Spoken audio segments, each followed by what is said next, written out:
Hello, and welcome to Central Booking, where writers and readers are the authority. I'm your host, John Valeri. Today on Central Booking, I'm talking creativity, self-esteem, and writing with Connecticut's Derek T. Freeman.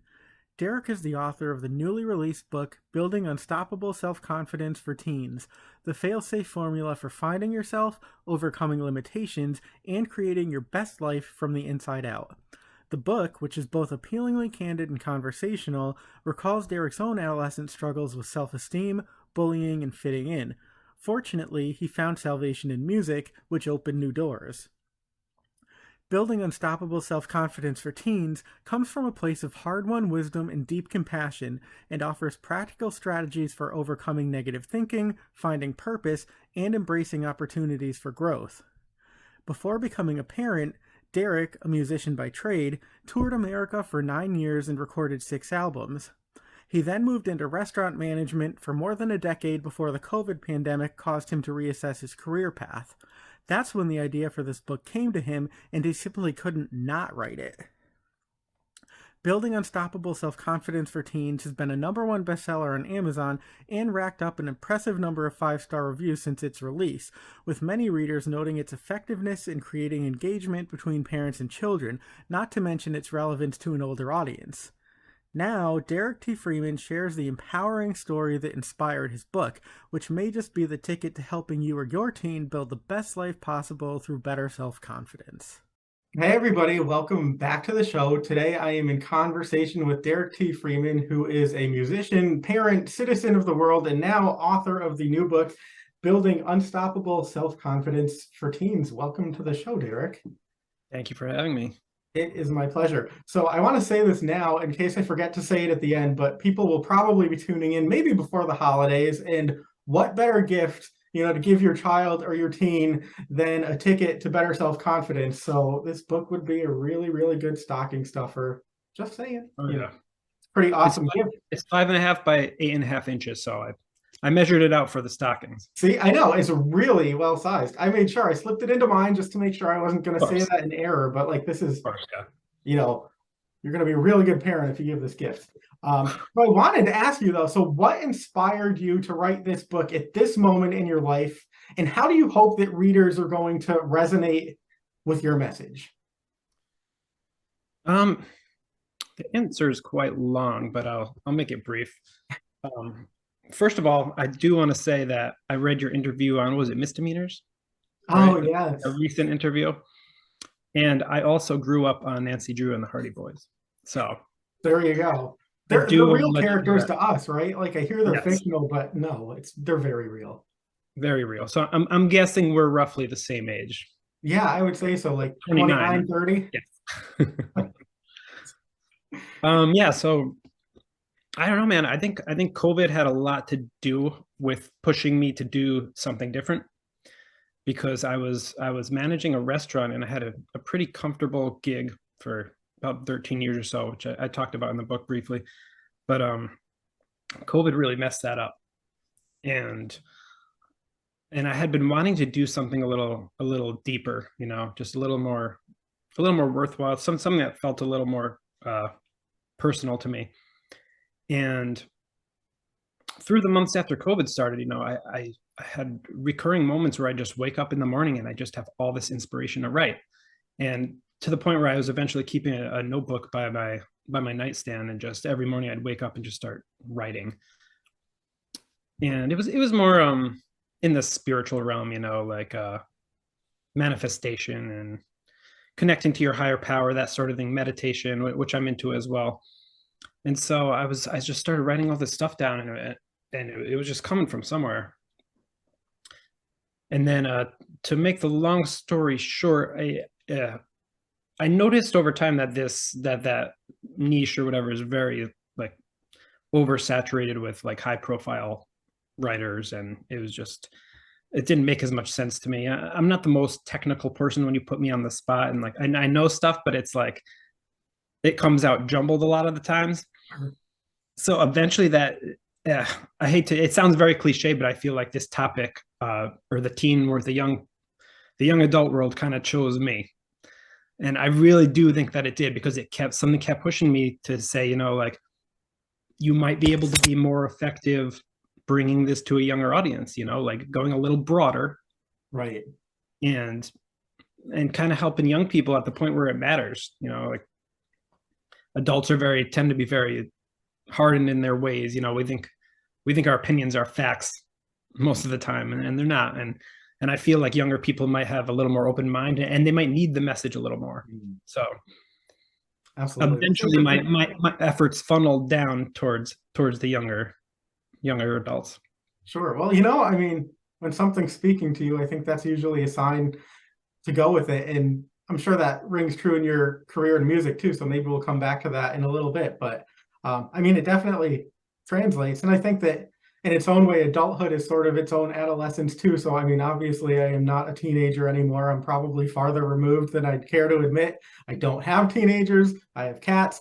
But I found that, there's a lot in here that's very much relatable to me as an adult. And of course, it's very easy to relive the teen years too when you read something like that. So my therapist bill I will be sending to you. I'm sure you won't mind, signing off on that, right?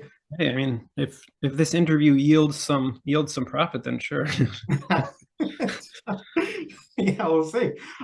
So I wanted to ask you as well, you share about your own struggle with self-confidence, which really began, and I think this is true for many of us, in the middle school, high school years. But not only are those years difficult, on top of that, you also, had a move where you were moving from sort of the city to the country. So it was a bit of a double whammy. I'm wondering if you can tell us right now a little bit about that experience and how that shaped you then, and how you can look back on it now, is feeding into the person that you've become.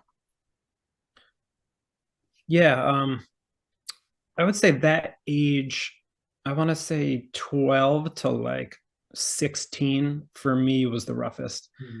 And it definitely the roughest part of my childhood on all accounts, and the part of my childhood that stuck with me the most.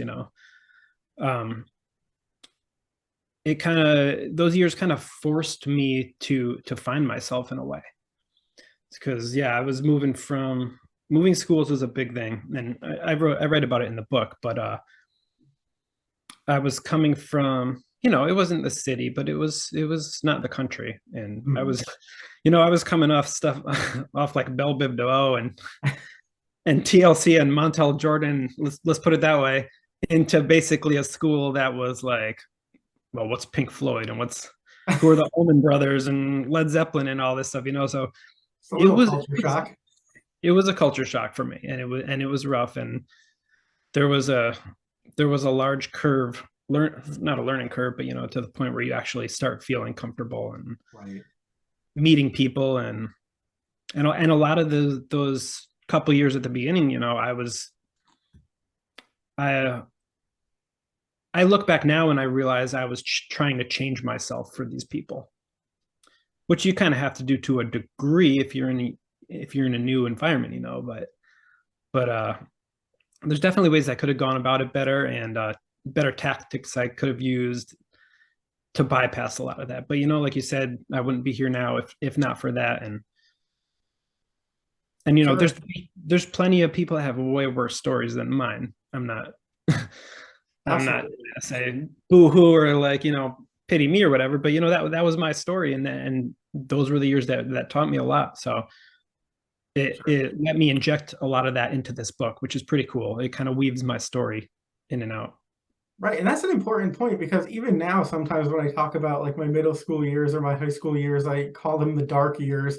And I think it's probably a subconscious thing, but I'm wearing a black shirt, like, oh, morning. But it's funny, we now have the benefit of hindsight, and you're able to channel yours, into the book. But, it's easy as an adult to reflect on things and say, okay, it was difficult, but in comparison, really, not that bad. I know that one of your words that we're going to come back to is perception. One of my words is perspective. And I think as an adult, the benefit of hindsight really, really is a beautiful thing. And I wanted to ask you too, so, you say that you wrote this book and you didn't want it to be a workbook because, kids are totally overloaded, I think, with school these days, homework. I mean, I can't believe sometimes the stuff I hear that they're doing. There are things they're doing in middle school that I didn't learn until like college. So I can't even imagine. But there are chapter ending is called Create Your Life, which are meant to inspire action or reflection on the part of your reader. So I'm wondering if you can tell us about these elements and how you hope that they'll enhance or underscore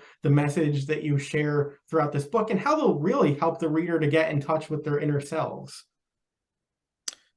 Yeah, no, I'll definitely agree with you that, well, first of all, now I do have kids. I also have cats, by the way, which are kids too.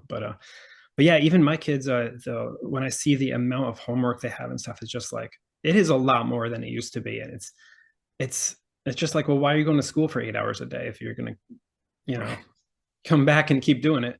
But to get back to your question, one of the tactics I used when I was writing this book is I really wanted to step into like the shoes of younger me when I was writing it. So I wanted like 13-year-old me to write this book with like the foresight of 40-year-old me. You know what I mean?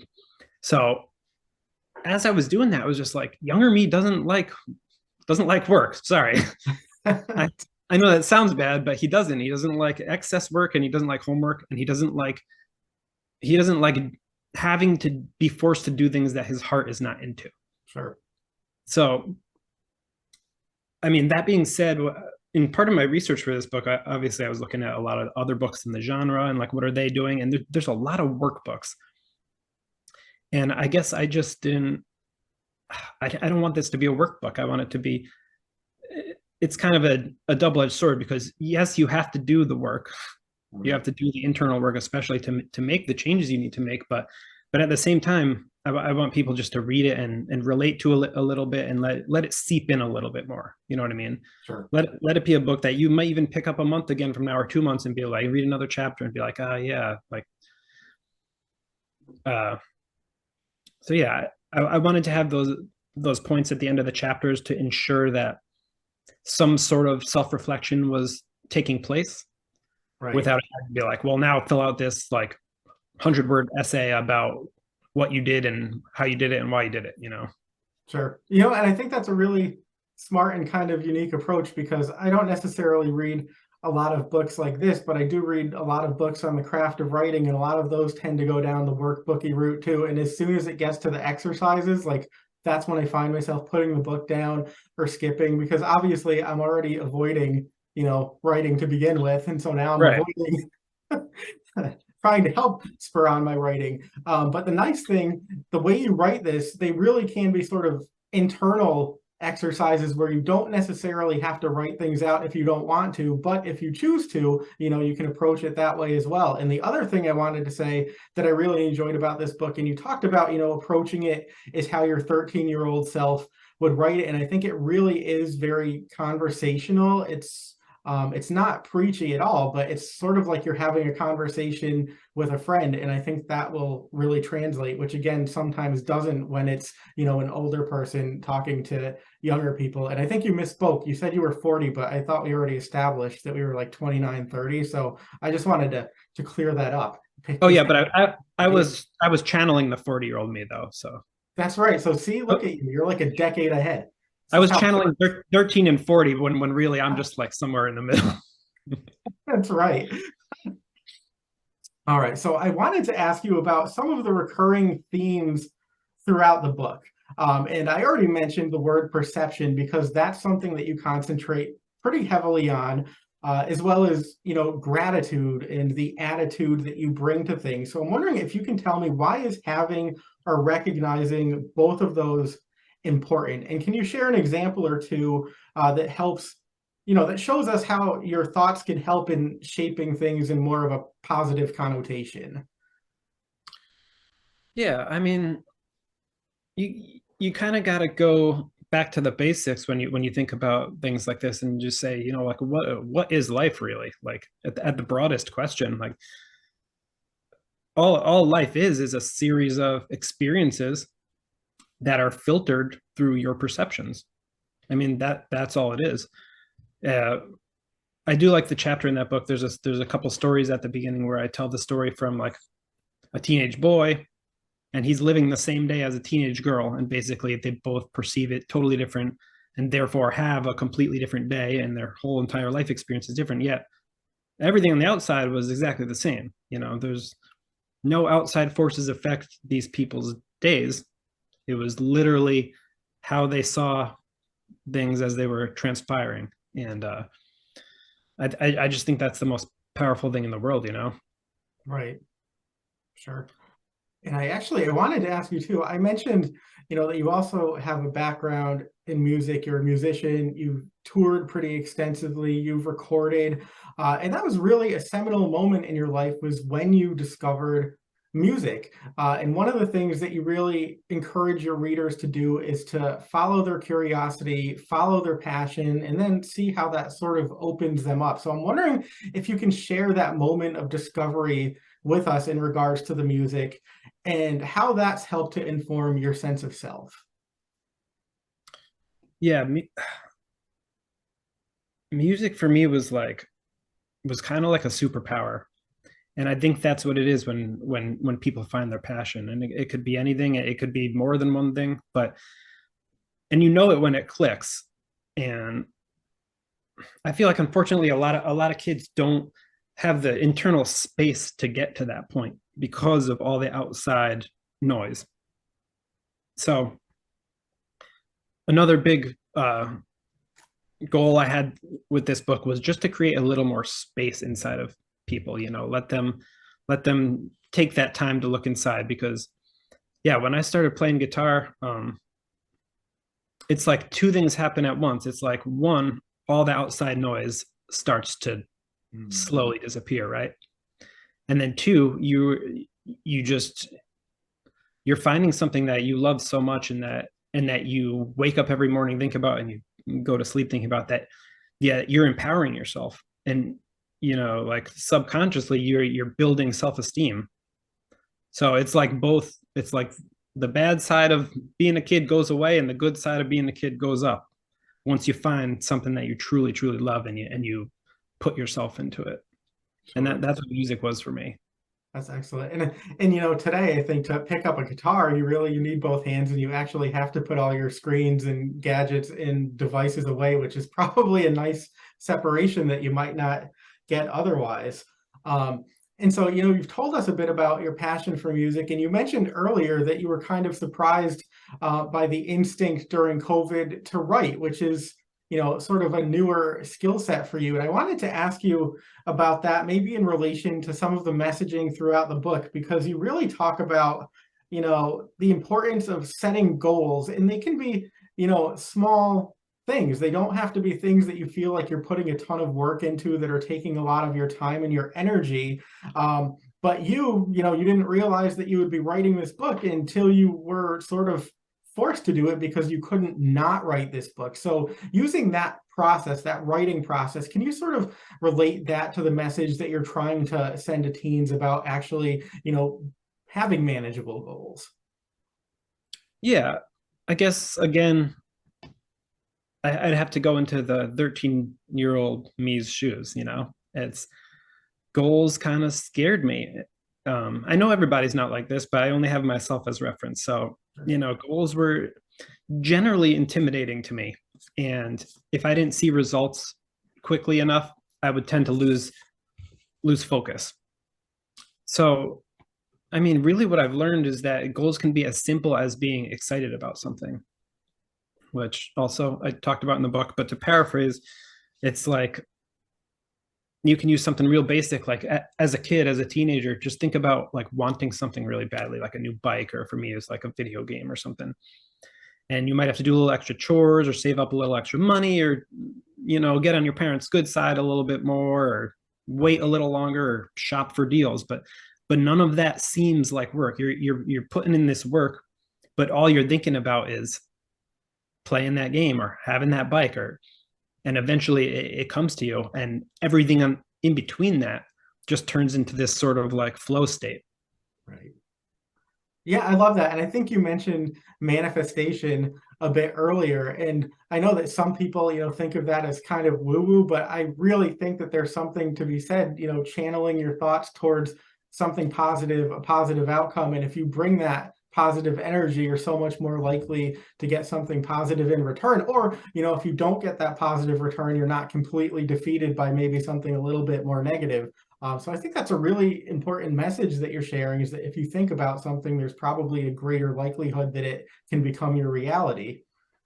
Yeah, that's definitely it. And I think these days that the way I view goals and I kind of refine it is I only really look at two focus points when I want to achieve something. I look at the very end goal. So like the end, what's the outcome that I desire? And that's the excitement point for me, right? Right. So like I put myself into the outcome and I say, and I just feel that out.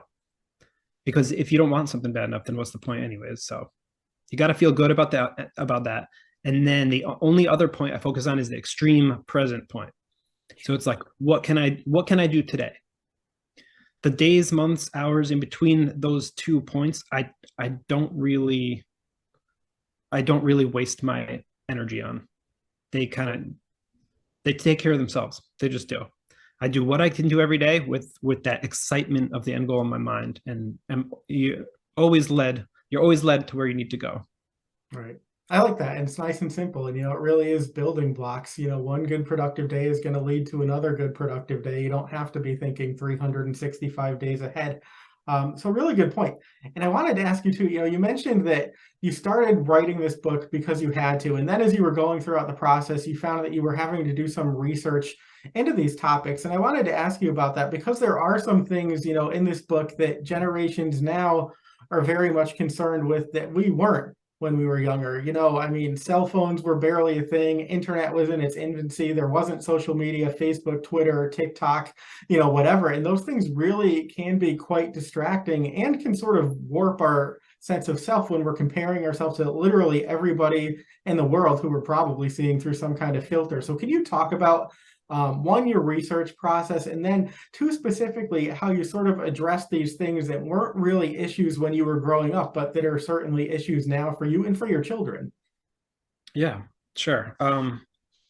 So for research, I would say there was a good solid month or maybe 2 months where I was just spewing out ideas on a paper. Like I said, waking up in the morning and just basically just garbage, all filling notebooks up with. That was kind of not so much what I used to write the book, but it helped clear my mind and set me on track and everything, which was cool. It got the creative juices flowing. And then I've spent a good solid month. And when I say month, I mean every single day for, no, it was probably like a work day, like 8 to 10 hours a day. I would do research. So I was on YouTube, I was watching videos, I was reading other books in this genre and even not in this genre. I was on Facebook groups. I was talking to my own children whenever I had questions or I wanted some more insight,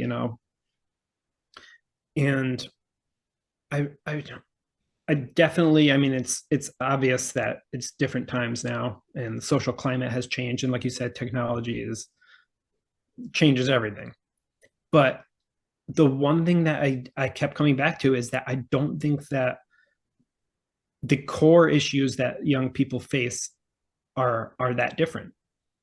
I think that young people, whether it's centuries ago or whether you're jumping centuries in the future, I think it's going to be the same stuff when you're that age.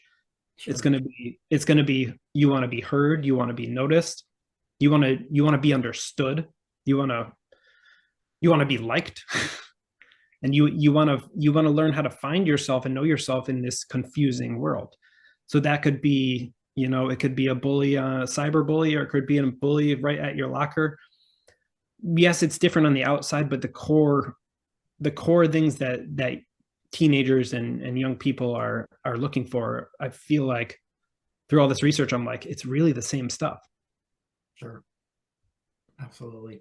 And another thing, I find interesting that you said, and I think it goes back a bit to goal setting, when maybe you don't even realize that you're setting a goal, but if you follow your genuine interests, it doesn't feel so much like work. Because you said you started to write this book and then you found yourself doing, 8 to 10 hours of research a day for a solid month. And it probably didn't feel like work because it's what you wanted to be doing. It was something that was genuinely of interest to you. And I think that that's always, important message to underscore, is that if you follow your own curiosities, it's probably not going to feel so much like work versus doing things that you might, feel like you're forced to do.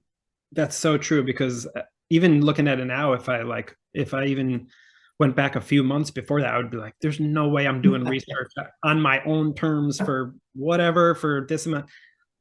And you're right. It's like I was focused on, I was like, I'm going to make this book. I'm like, this is going to be a cool book. This is going to help people. Yeah, and look at the result. I mean, literally, you have a book that you can hold in your hands. Yeah, it's Like, pretty that's cool. awesome. I mean, I was waking up in the morning and I was looking forward to making my coffee, and I'm I'm I'm doing this interview from the couch. I mean, Nice. I'm working from the couch. Nice. It was fun, you know. It's just I learned a lot. I learned a lot about other people, but also about myself, and it was fun following like these tangents, and just, it led me here. So it's cool. Sure, that's awesome. And I guess that's one of like the unique beauties of writing is that it is portable. You can do it pretty Yeah. much anywhere, which is great. But when you can do it from your couch, that's even better. Who wouldn't want to work from their couch? I mean, I know you have this fancy library behind you, but Yeah, fancy library. Uh-huh. Oh, look, it's so oh, fancy. it's the Wizard of Oz. It is. Yeah, I sit in front of my shower curtain and talk to people like you. Right. You're in the bathroom. Yes, I know. In Studio B, my bathroom, this is where I record all of my wonderful interviews. I tell people I do drag in a chair, like I'm not sitting on the toilet. It could be Right, worse. of course. Yeah. I'm like, it's a nice private room. Nobody's traveling through, so it's all good. But I mean, we do what works for us, and apparently the bathroom works for me, and There you your go. couch works for you. Maybe I should try writing in here. Maybe that's my problem. Let you know Yeah. how that goes. Invite your cats in. Yes, it'll be very cozy. And a coffee, of course. I mean, day without coffee is a day you don't want to know me. Um, Yeah. but all right, I digress a lot. I will bring myself back on the path. But obviously, this book is written for a target audience of teenagers. But as I mentioned earlier, I found that there are things that are still, very relatable to my own life. And I wanted to ask you what your feelings are about, how adults can relate to this book, because I think that this can also really be an important book for, parents, teachers, counselors, coaches, anybody who engages on a regular basis with teenagers. So can you speak to that aspect of this book and how, people beyond that age bracket are still going to find it worthwhile and find applications for it? Yeah, this is actually a cool point, because it's one of those tangents that I found along the way that I never even thought about. Was that, at the beginning, I'm writing this book for teenagers and, younger people. And it occurred to me along the way that the generally the people that are going to be buying this book are going to be their parents. Right. So I had a team of early readers before launch, and they're basically all parents. I don't think I had any teens in there. um, and it's cool because a common theme response I got after the parents would read was like, wow, this, I forgot what it was like to be a kid this age, you know? Right. And like more than half of the people that read it have said that to me. So in that regard, I think it's really cool that it can help a parent, an adult, to get back down on that level to some degree and jog their memory a little bit. Like, this is what your kid's dealing with, that whether you remember it or not. And I think that's helpful. I think even beyond that, some of the exercises in the book and some of the chapters which teach, self-love, can be very effective for parents as well and for adults as well. So I definitely do think it could be beneficial for both. Many of the parents who have read it in my early reader group have also said that they've read the book through once, and then they'll either give it to their child or they'll read it with their child a second time. That's So great. yeah, it's excellent.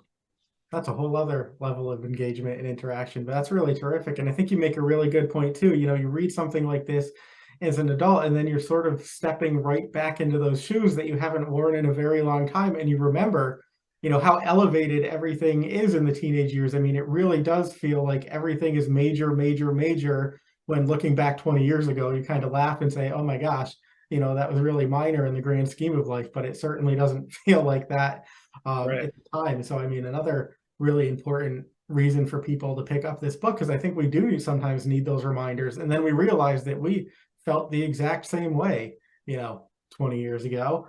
Um, but anyway, to sort of expand on your role as a parent, because you do have children, I believe they're not teenagers yet, I don't think, maybe a bit younger, but I wanted to ask you, someday you're going to be able to hand this book to your kids if you haven't already. So what do you hope that they get out of it, knowing that it was written by you, their dad? Yeah, they're still a little bit young. They're 10. My girls are 10 and 12, and my son will be 14 actually next month. So he's a teenager, but Uh, I can't even get them to commit to reading it, which is really frustrating. They just don't. I mean, they read graphic novels and stuff, but they don't. I mean, getting my son to read this will be an achievement because he's just constantly on Minecraft and video games. He's insanely smart and he does really well in school, which is the only reason that's like acceptable. But other than that, like I don't know. If I can get him to read it, that'll be really cool. But they're really excited. Don't get me wrong, they're very excited for the book. And they even know that they've had a part in the book because, like I said, I've asked them so many questions and even interviewed them. And what would you do if blah blah blah? And have you dealt with this? So they are definitely excited. It's reading the actual book that's going to be a challenge. sure. But So, once they do, because they will, if I have to force it or not, no. It's I guess it would be cool for them to just relate to me a little bit more, to realize that I was their age once, and hopefully even learn from some of my mistakes. Not even mistakes. Not It's not that I regret anything. Like I said, I think everything has its purpose and reason, but maybe to skip some of the pain or the troubles of being a teenager. Sure, sure. So have you ever thought about doing an audiobook? You're used to being in the studio making music, but maybe if they could hear Dad's voice, that would be kind of cool. So the audiobook is almost done. Oh, that's awesome. It's it's it'll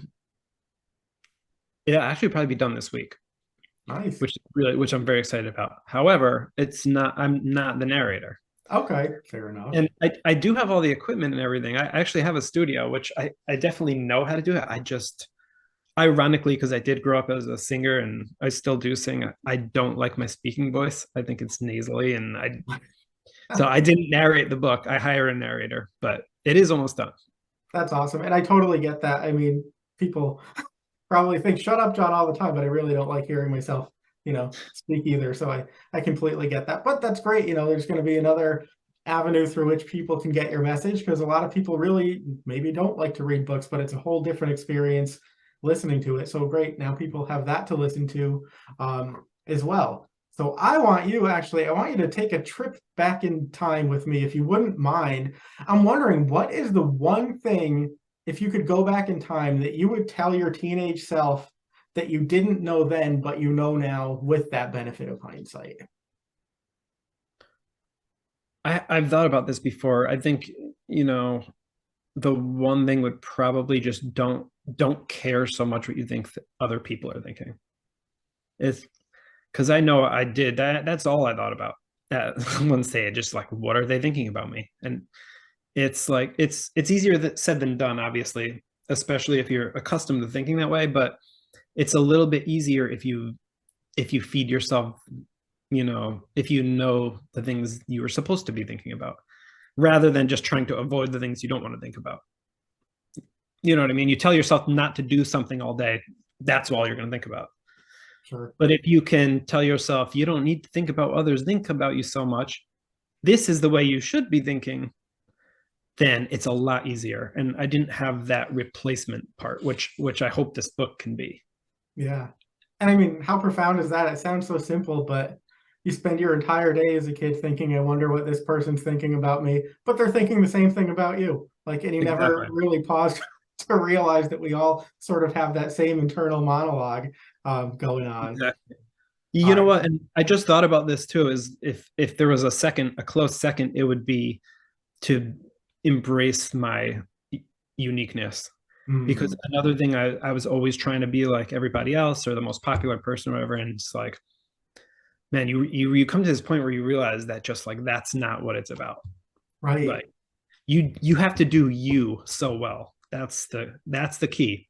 Doesn't matter what you is. I mean, it does, but it doesn't matter on the outside world. It matters, inside what you are and what your essence is, what you believe in, what you're good at, and you just do that. That's awesome. That's such an important message because I remember, coming to realization, and it was like late in my high school years that I just, stopped caring and I didn't let myself be concerned with anybody else and what they were thinking or might be thinking. And I remember that that was the point when like my whole life seemed to open up. Like you just literally have to stop caring, do you, and then it's like good things really do come to you because you can appreciate them. So that was a It's good like first and a it's like second. that might even be the first. I don't know. Those are close. But that's like the light bulb moment right there. It's just like when you realize that's all it is, like it's that easy. Because it is. You just got to do you. I know, and it seems like the hardest thing in the world until you It do does. it, and then you realize, wow, it was literally just like flipping a switch, and it can make all Yeah. the difference in the world. Yeah. Uh, It's like you got to cross that threshold. Yeah, yeah. All right, just two more questions for you. But everybody who comes on the show, I ask this of because people are always looking for, words of guidance from people who have walked the path. And you're an interesting person to ask because not only have you written a book, but you also have a whole background in music. So, in terms of a creative life or a writing life specifically, however you want to address this, what do you think is the best advice that you were ever given, and then the best advice that you were never given and had to learn for yourself throughout the process of actually doing the work? Best advice ever given.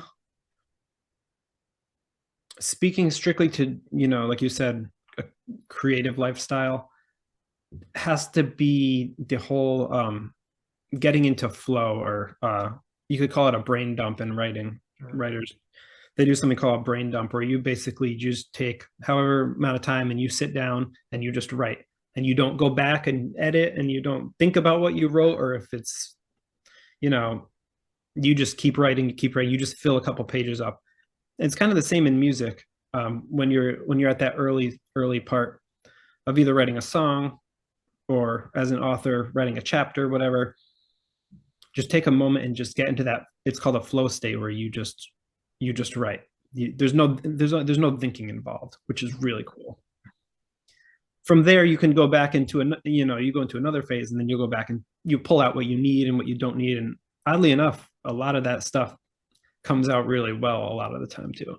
But for me, I tend to be a really like borderline OCD, but very technical person Sure. in writing and in music. So being able to step outside of that and go into that flow state, even just for like 20 minutes, half hour, is really beneficial. Excellent advice. Again, And it's then really getting out of your own way, right? yeah, you kind of channel something a little bigger for a little bit, and just it's cool. It's fun too. As far as not being taught but learned, that was the other half of that, right? Yeah. Um, I guess I guess just the power of persistence in general. And that's kind of something that you can't really be taught. You can be told, persistence, just keep going. But until you actually do it and you realize how much power, it's like rolling a snowball up, you know what I mean? It's just like I've come to the point where I truly believe that anybody can do anything or be anything if you persist in it long enough. So I think to me that's so powerful. It's like the squeaky wheel gets the grease every time. You know what I mean? Absolutely. Well, yeah, I mean, and people can look at you as an example. You went from, never having thought that you would write a book to having a book that you're putting in people's hands literally right now, which is pretty terrific. And I guess, that leads me to my final point. I always like to ask people to tease what's coming next if they're comfortable doing that. It seems like you have caught the writing bug. So I'm wondering if you, are working on another book. And if so, if you wouldn't mind sharing what maybe that could be about. I am, yeah, I am working on another book already, which is cool. I'm in that early brain dump phase, that early research stage. But so yes, I'm working on a book. It is aimed at young adults again, so it's going to be the same genre. For now, I'll probably stay in this for the foreseeable future until I decide to branch off and do something else. So it's still aimed at young adults. And I guess other than that, I can just say that it's in a really cool format. Like Nice. it's not a traditional nonfiction setup, let's say. Excellent. That's a good little teaser. All right. So, Well, in the so meantime, mystery, Nancy Drew for there. she would approve, right? She was always innovative. Yeah, leave him with a little mystery. I always thought I was going to marry Nancy Drew, and then I realized that's probably not going to happen. Okay. But the nice thing is, while you're figuring out that next book, people have time to go out and catch up on your first book. So it's Derek T. Freeman's Building Unstoppable Self-Confidence for Teens. It is available right now as a book. It's coming soon in audio, which is most excellent. So you got to check it out and give you or someone you love the ticket to better self-confidence. Derek, thank you so much for being on the show. Really appreciate it. Dude, it's been a blast. Thanks for having me. Can I say one more thing? Please do. The book is brand new, so this is, let's say, the 13th. Yeah, so it came out at the beginning of December. I definitely would ask if it interests you at all, or if you enjoy it all, just please leave a review on Amazon, as that's the most important thing for a new author. Not only for a new author, but also it's the only way that this book will ever get to the people that need it, to the kids that need it. Is, I mean, social proof. That's why people buy. That's why people buy books. So please, I ask you to leave a review if you feel so inclined to do so.